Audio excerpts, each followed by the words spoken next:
como están jugando con mi biografía, voy a ser un poco grosero, porque me siento un poco como legislador. Yo he sido más legislador que ustedes muchos años.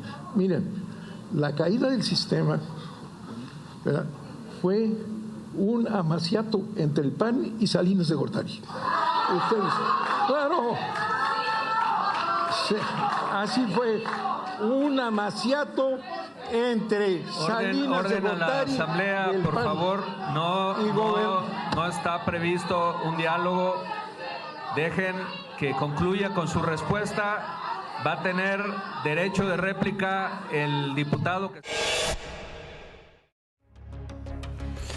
Buenas noches, así están los ánimos en la Cámara de Diputados en la comparecencia del director de la Comisión Federal de Electricidad, Manuel Bartlett, acusado desde aquella caída del sistema aquel 1988 de haber sido él quien operó el fraude electoral en favor de Carlos Salinas de Gortari, de cuyo gobierno luego fue secretario de Educación Pública.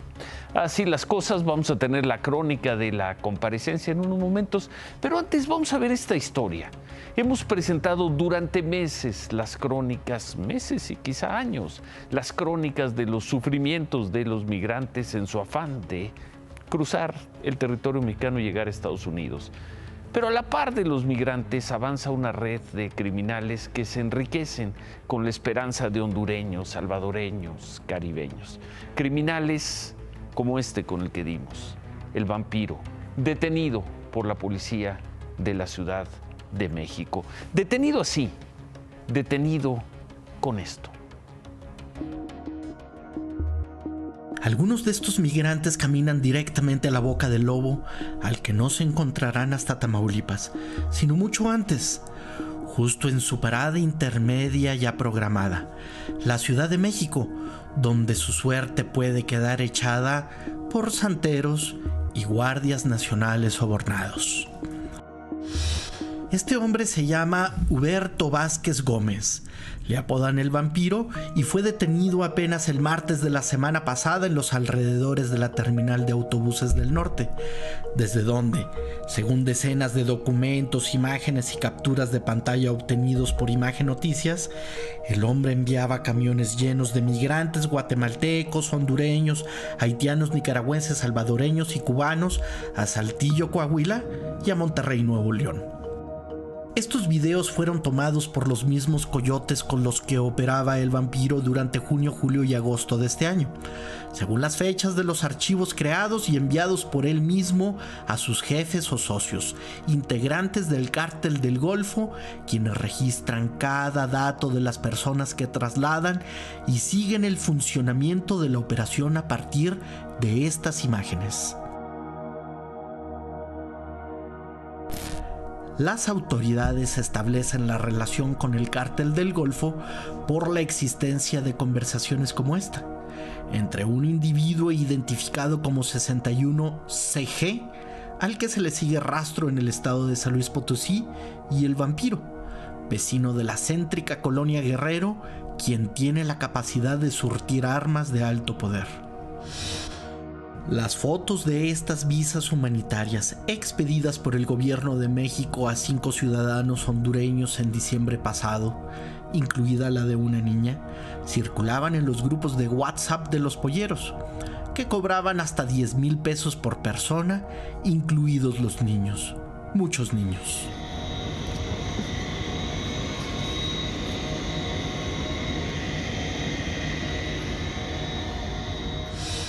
El vampiro es un hombre de 30 años de edad con antecedentes penales por amenazas y una buena fama como traficante de personas.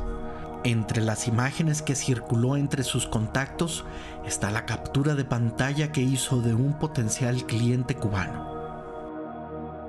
Y como no debe ser fácil atravesar cientos de extranjeros por medio México en medio de la política más restrictiva en materia migratoria que haya existido en el país, el vampiro no escatimó recursos y buscó ayuda de un santero de la tradición cubana, quien advierte sobre las cuotas que el vampiro tendrá que pagar. Los videos también salieron de su teléfono. Que sigan mandando sus camiones por la ruta habitual para que así no tengan problemas de ninguna especie. Que sigan pagando sus cosas como son, sus cuotas como son, y no van a tener problemas, papá. Eso es lo correcto, padre.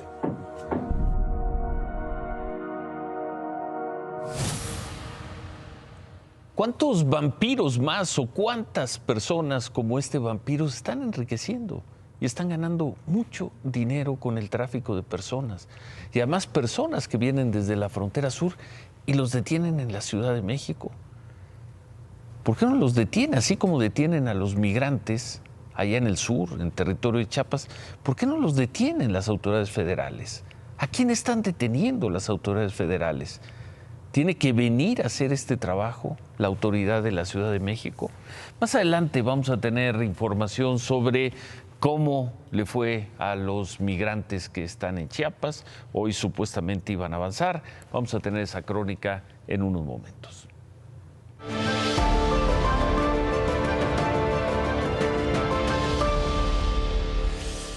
Y las diferencias entre un lugar y otro. Hoy un panel de expertos de la Autoridad Regulatoria de Estados Unidos votó a favor de aprobar la vacuna Pfizer contra el COVID para niños de 5 a 11 años. Repito, niños de 5 a 11 años. Fue una reunión de muchas horas, 7 horas. Los expertos recomendaron por 17 votos a favor y una abstención aprobar la vacuna para este grupo de edad, al considerar que en todos los casos, los beneficios superan claramente los riesgos. Este es el paso previo para que la autoridad allá de Estados Unidos lo autorice, lo cual seguramente ocurrirá y es muy probable que ocurra la próxima semana. Hemos visto esta historia, la historia de las vacunas, pues ya por más de un año, poco más de un año, y lo que van marcando en Estados Unidos y en Europa, donde está el conocimiento, donde se han desarrollado las vacunas, son las pautas que más adelante se van aplicando en todo el mundo, entre otros lugares México. Aquí protestamos, renegamos, decimos que no está aprobado, que no está autorizado, pero finalmente se hace lo que marca la pauta de la ciencia del conocimiento, la pauta de Estados Unidos y de Europa. Y en Estados Unidos los expertos ya dijeron, los beneficios de vacunar a niños son muy superiores a las consecuencias negativas que se pudiera tener. Eso hoy en Estados Unidos, hoy en México, ante diputados. Esto dijo el secretario de Salud, Jorge Alcocer. Científicamente, los niños tienen un sistema inmunológico de maravilla comparado con las fases posteriores en el desarrollo de su vida.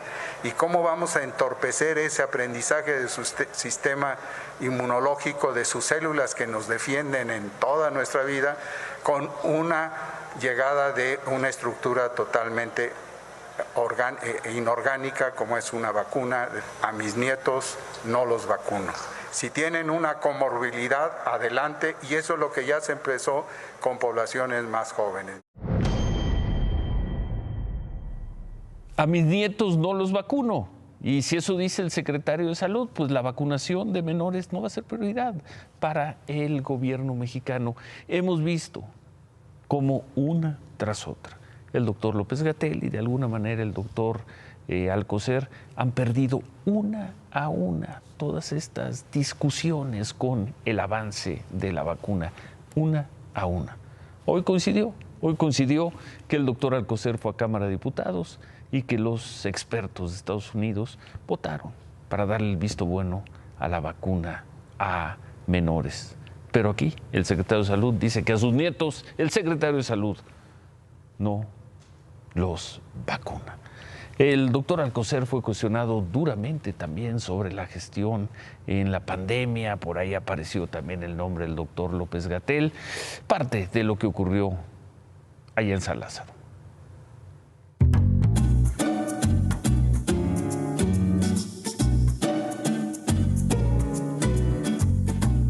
Debido a la pandemia, es otro factor, China e India, que son los principales proveedores de insumos para fabricar medicamentos, disminuyeron su producción y cerraron sus fronteras incluso para exportación de medicamentos, además de la disminución o cierre de vuelos internacionales para el transporte de los mismos. Cuando llegue su momento, como el día de hoy, para miles y miles de mexicanos que perdieron la vida este año, ¿cómo le gustaría ser recordado? Aquí le tenemos un regalo, señor secretario. ¿Cómo le gustaría ser recordado? ¿Como aquel hombre bueno que hizo lo correcto? ¿O como aquel hombre que siguió instrucciones? A pesar de saber que pudo haber evitado el dolor y el sufrimiento de los mexicanos. Esta grosería que acaban de hacer al secretario, eso yo creo que tiene que quedar como un llamado a la fracción parlamentaria, porque lo están matando prácticamente cuando eso ni de broma se debe de hacer. Que de ningún momento y en ningún espacio de la intervención le faltamos el respeto al secretario y en ningún momento se le está deseando la muerte absolutamente a nadie. Usted abdicó de su responsabilidad, permitió que lo desplazara un subordinado lenguaraz, que dictase su voluntad un hombre que desprecia la ciencia. Y usted ignoró los mecanismos que la Constitución prevé en casos de emergencias sanitarias. México requiere un secretario de salud de tiempo completo y ese no es López-Gatell, y usted, con todo respeto, ha estado ausente, señor secretario. En el camino tan solo final, la última milla de los medicamentos, estoy de acuerdo con usted en que el robo de medicamentos y su distribución en particular, esto es el talón de Aquiles en este momento. Tenemos que decir con claridad, les puedo señalar que en esto tenemos ya avances, aunque lo señalé rápidamente, de los casos de mayor distribución, de mayor dificultad, y desde luego esto no se atora, si no llega a los pacientes, a las farmacias, entonces no estamos cumpliendo, aunque todo lo demás haya sido un camino más controlado. Más allá del ruido y de la teatralización que se den estas comparecencias, a la mitad del gobierno, el secretario de Salud, a la mitad del gobierno, reconoce ante los diputados que la falta de medicinas sigue siendo el talón de Aquiles del sistema de salud mexicano. Bueno, va una buena. Así como el gobierno ha perdido las discusiones contra el avance de las vacunas, del conocimiento en las vacunas, el gobierno apostó muy fuerte por el regreso a clases el último lunes de agosto. Recordamos que el presidente López Obrador dijo, creo que era 31 de agosto, llueva, truene o relampaguee, se regresará a clases. Ya pasaron 2 meses y las cifras de contagios que dio a conocer hoy el gobierno son muy bajas. Según se informó, hoy solo 161 escuelas han reportado algún caso de COVID. Es un dato muy importante, 161 escuelas. Esto representa el 0.15% de las escuelas que están ya dando clases presenciales. De acuerdo con la SEP, han regresado poco más de 18 millones de niños y casi 170,000 escuelas están abiertas y solo en 161 se ha reportado COVID. Esta le salió muy bien a las autoridades de educación, de los estados y también de la Secretaría de Salud.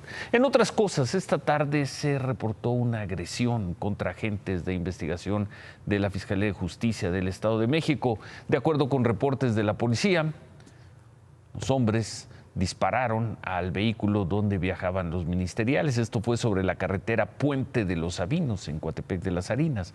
Los agentes tuvieron que meter reversa para evitar el ataque, se resguardaron en una iglesia, desde ahí pidieron refuerzos, no se reporta muertos ni heridos. Otra vez un incidente así en territorio y en esa parte del territorio del Estado de México. Y en otra parte del territorio mexiquense, otra vez esta escena.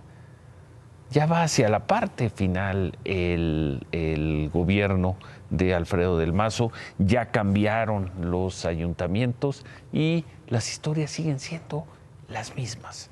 Vamos a ver esto que conmocionó en las redes sociales, se dio en la madrugada en Tlalnepantla. Y ahí está, la misma historia, la que hemos visto tantas veces en este programa. Unos asaltantes se subieron a una combi, la novedad es que esta vez iban disfrazados de trabajadores de la construcción y ocurrió lo de siempre.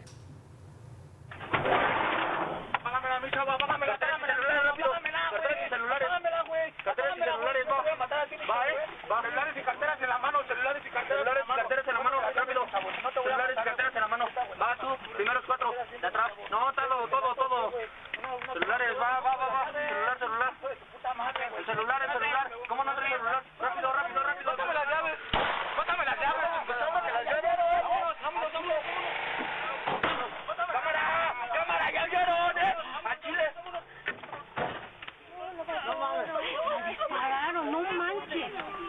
Se están muriendo, háblenme la 30, 40, 50 años viendo estas historias, escuchando estas historias y siguen ocurriendo. El chofer de la combi resultó herido, fue llevado a un hospital de Lomas Verdes. Reportan que su estado de salud es delicado. De los asaltantes no se sabe nada.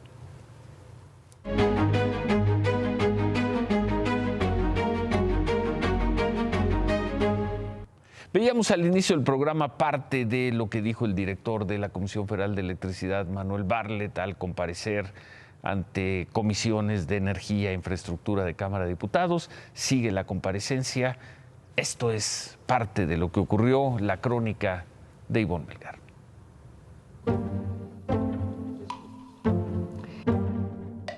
Si los diputados que hoy se reunieron con el director de la CFE estaban hablando con la verdad, el futuro de la reforma eléctrica se encuentra en aprietos. Pero lo que ustedes proponen es típico de las dictaduras.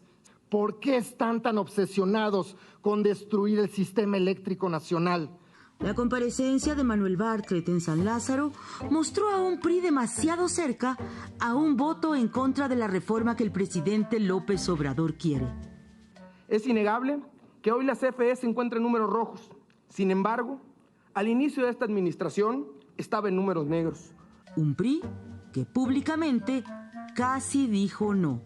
Tenemos duda y mucha incertidumbre al hablar de la desaparición de órganos reguladores que son quienes generan esa certidumbre y veracidad sobre los procesos y la capacidad de la competencia nacional. ¿Quién hará ese trabajo? No sé si sea tan bueno ser juez y parte siempre. Imagínense ustedes. Y si el encarecimiento del voto eléctrico de los priistas le dio toques a quienes esperan el milagro de un primor, la posición de los diputados del llamado Partido Verde Ecologista de México era como para electrocutar a los optimistas. Ni un paso atrás en energías renovables.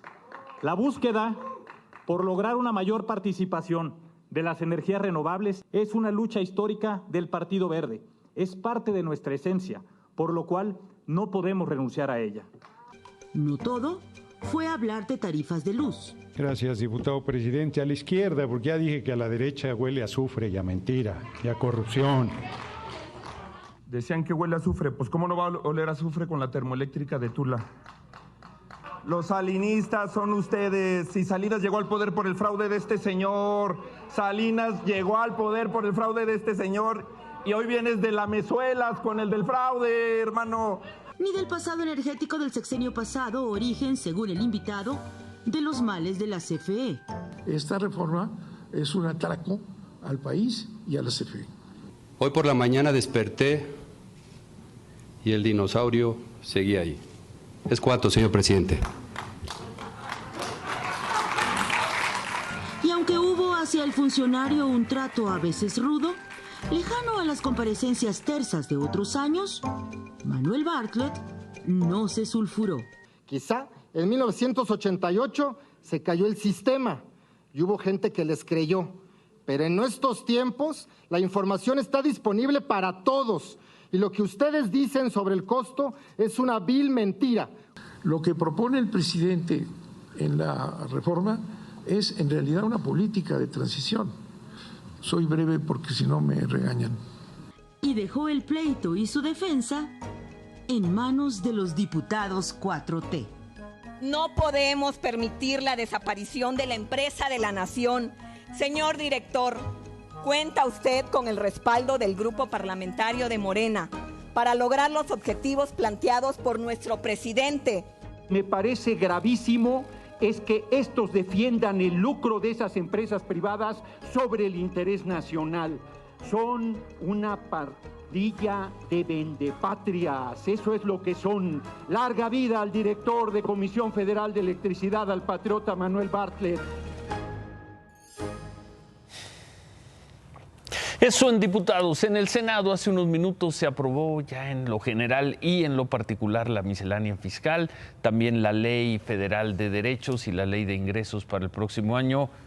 No se le movió ni una coma a los proyectos, tal como los recibieron de Cámara de Diputados. Los dictámenes ya pasan al Ejecutivo para su aplicación.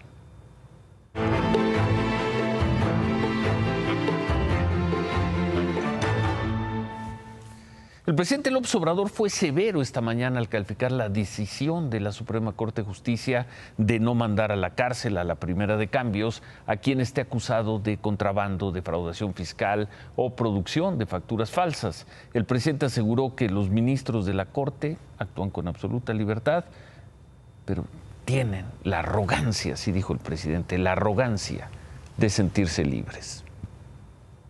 Hace falta que se castigue por igual a todos los que cometen un ilícito y que no esté la justicia al servicio del dinero de los poderosos. ¿Hay dinero detrás de esta decisión de la Corte? Va en la línea de seguir protegiendo la corrupción. Entonces, no pueden ir a la cárcel los fifís. No pueden ir a la cárcel los fifís. El presidente dijo que respetarán la decisión de la Corte, pero que la decisión que se tomó ayer no le ayuda al Poder Judicial porque es una decisión que no trata de hacerle justicia al pueblo raso.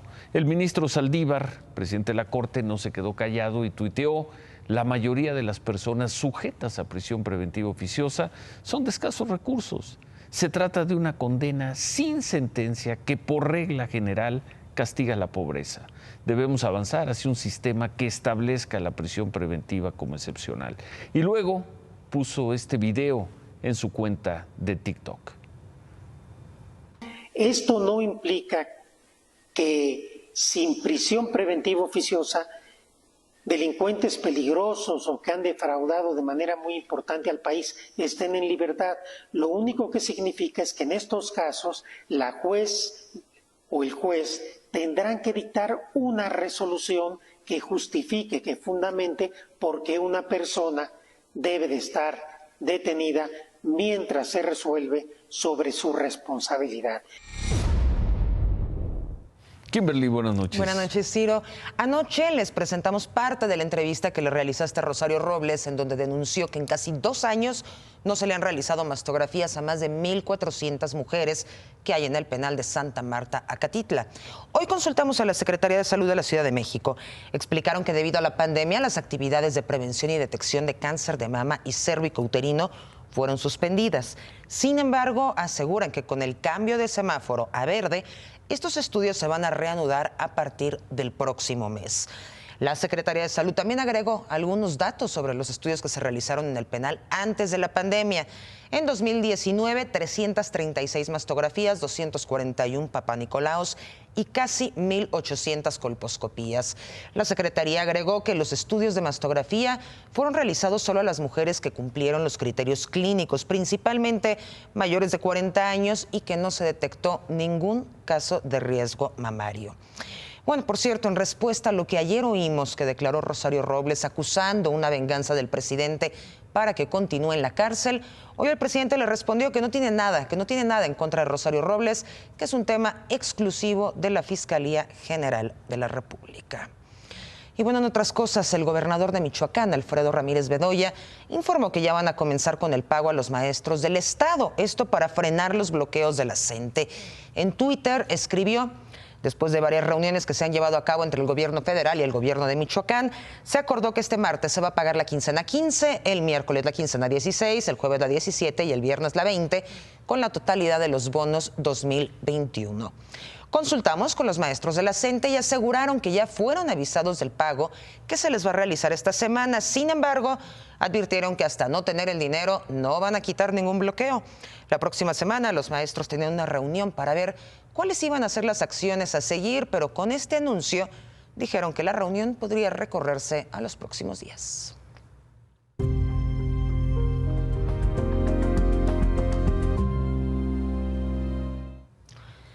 Anoche comentábamos, ¿iban a avanzar o los iban a detener? Ahorita se detienen, pero ni se una ni la detienen otra. por ellos para descansar. Después de 4 migrantes. días, 40 kilómetros de Tapachula, llegaron a Huixtla, ahí decidieron descansar y esta es la crónica de la caravana migrante.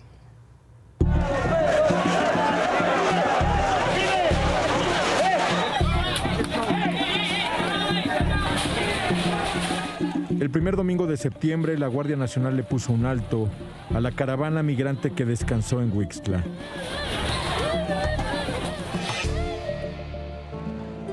Hoy, 8 semanas después, una nueva caravana ha regresado al mismo pueblo en un intento más por huir de Chiapas.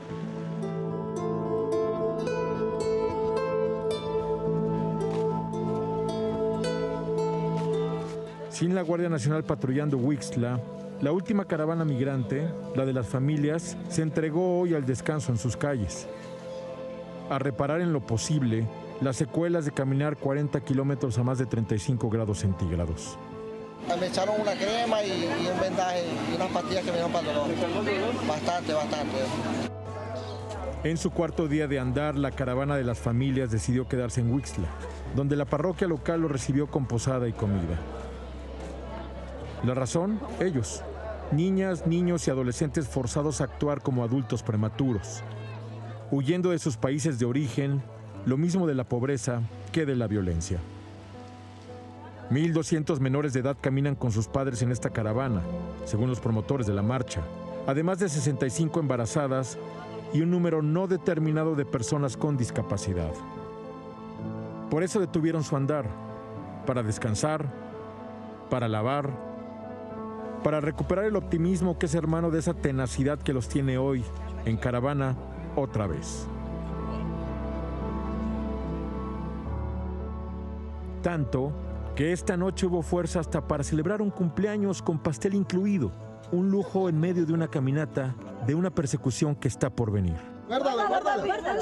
Tienes que guardarlo. No le hagas caso. No lo compramos, es pura bendición de Dios porque nos lo regalaron entero. Fuimos a una iglesia ayer en la noche y nada más así, o sea, por obra de Dios nada más nos dijeron llévenselo entero.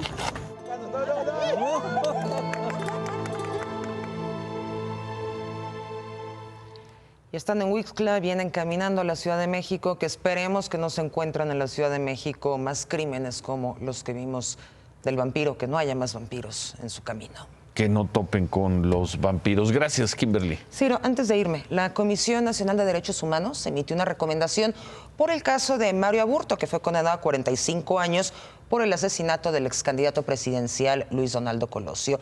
La recomendación está dirigida a la Fiscalía General y al órgano administrativo de readaptación social. Plantea 3 cosas esencialmente. 1, realizar nuevas diligencias o reabrir el caso de Colosio. 2, reparación integral del daño a Mario Aburto y a su familia por violación del debido proceso y la tortura que ha sufrido estos 27 años preso. Y 3, solicita que lo trasladen al Penal Federal de Guanajuato, de trasladarlo de Guanajuato al Penal de Baja California para que pueda estar en contacto con su familia. Esto en el caso de Mario Aburto. Qué caso tan raro, ¿no? Es un asesino confeso que además está 27. En su año, pues ya su año 28, porque si lo detuvieron en marzo del 94, está ya en su año 28. La sentencia, si no me equivoco, es de 45 años. Nunca ha habido un reporte de mala conducta. Le faltan 17 Entonces, todavía. No, pero podría apelar ese beneficio y ya estar fuera quizá de la cárcel. ¿Qué busca la CNDH con esto? ¿Qué busca? Está raro. Sus recomendaciones. Pero en fin, no, quién sabe. Gracias. Gracias, Ciro. Buenas noches. Kimberly. Grupo Carso calculó que el costo de la rehabilitación de la línea 12 del metro podría ser de unos 800 millones de pesos. 800 millones de pesos. Así lo dijo el director financiero, Arturo Espínola, a inversionistas. Dijo que esta cifra es apenas un monto estimado, que no hay nada definido porque el diseño y proyecto ejecutivo corre a cargo del gobierno de la Ciudad de México. Según el acuerdo reparatorio firmado por Carso y el gobierno de la ciudad, Carso se va a hacer cargo de reparar el tramo, el que se cayó, entre las estaciones Olivos y Tezonco. Van a reforzar el tramo, además el tramo metálico elevado construido por ellos, 800 millones de pesos.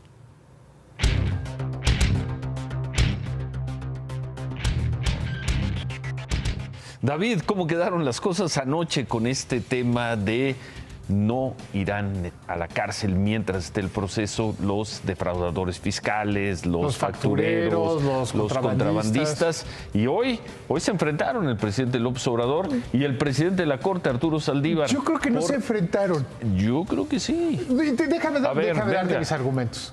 El presidente dice que está muy mal que les hayan quitado la prisión oficiosa, porque eso va a permitir que se cuelen los delincuentes de cuello blanco, que les habían quitado las agarraderas, que entonces que los ricos van a poder salir. El presidente Saldívar dice, no, la prisión oficiosa estaba castigando más a los más pobres.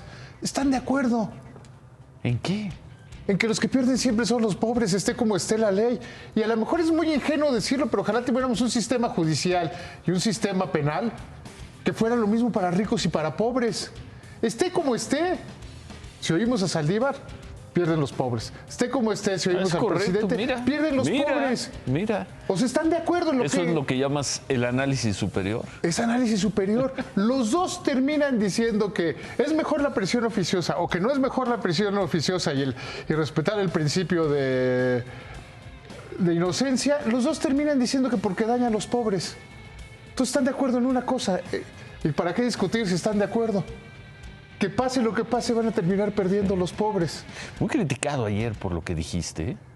¿Qué debe pasar? Debe haber un sistema penal sólido y también por el otro lado está, ¿y si me acusan?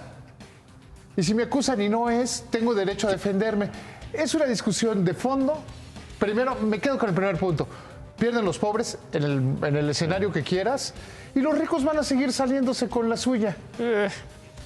Ojalá les cueste más trabajo cada vez a los factureros, a los contrabandistas. O sea, veamos en los últimos 10 años, todos los factureros pasaron de ser unos muertos de hambre, cajeros de banco, vendedores de cheques, a volverse ultramillonarios y se fueron a vivir casi todos a Miami. Van a regresar tratando de verle la cara al fisco. Yo creo que aquí la historia es quedarse con lo que sí están. Aquí el que pierde es el pobre. No estoy seguro, pero bueno, remátala, David. Si hace un poco de memoria, recordará que yo le decía en los momentos de crisis que había que apostar por México, que había que seguir invirtiendo. Grupo Empresarial Ángeles lo hizo. Y este 1 de noviembre van a inaugurar un nuevo hospital, el Hospital Ángeles Universidad. Más allá de que es un hospital de punta, de primer nivel, demuestra que en México seguimos vivos y seguimos buscando las mejores intenciones. Así es, David. Hoy Olegario Vázquez Aldir, nuestro presidente ejecutivo de Grupo Empresarial Ángeles, tuiteó: el 1 de noviembre, es decir, el lunes, despega el nuevo Hospital Ángeles Universidad, muy cerca, por cierto, donde estamos transmitiendo. Cuenta con la tecnología más avanzada del mundo, tripulado por más de 1,000 especialistas de la salud. Será un éxito y sin duda lo será. Suerte a este proyecto. Javier. Vienen 2 partidos, Ciro, miércoles y jueves. Mañana la selección mexicana, un juego palomero contra Ecuador. ¿Para qué sirve? Regresamos con eso. Y el jueves, ahí sí en serio, América visitando al Monterrey y no hay favorito. Bueno, volvemos y tenemos por ahí la fotografía o la vemos adelante. Lo que se dijeron hoy estos dos personajes. ¿Qué se dijeron? Ahora lo vamos a presentar. Volvemos. Pocas cosas serían más apreciadas, más valiosas si lo que se quisiera dejar atrás es el enfrentamiento, la polarización. Pocas cosas serían más valiosas que el cuidado de las palabras. Pero aquí se sigue pensando en otras cosas. Aquí se sigue viviendo en la política del ¿qué me ves, güey? ¿Qué traes, güey? Pues órale, güey, éntrale, güey. Así se encararon hoy los diputados del PAN, Jorge Triana, y del PT, Gerardo Fernández Noroña. Según Triana, Fernández Noroña le dijo, leo textual, chinga tu madre, si me vuelves a injuriar, te parto tu madre. Triana no se quedó callado y le respondió, según él, mirándolo a los ojos, y ahí está la foto, le respondió y le dijo a Noroña, eres un changoleón legislativo. Después tuiteó que sigue esperando, textual, la madriza de Fernández Noroña. Vámonos, gracias, buenas noches, ánimo.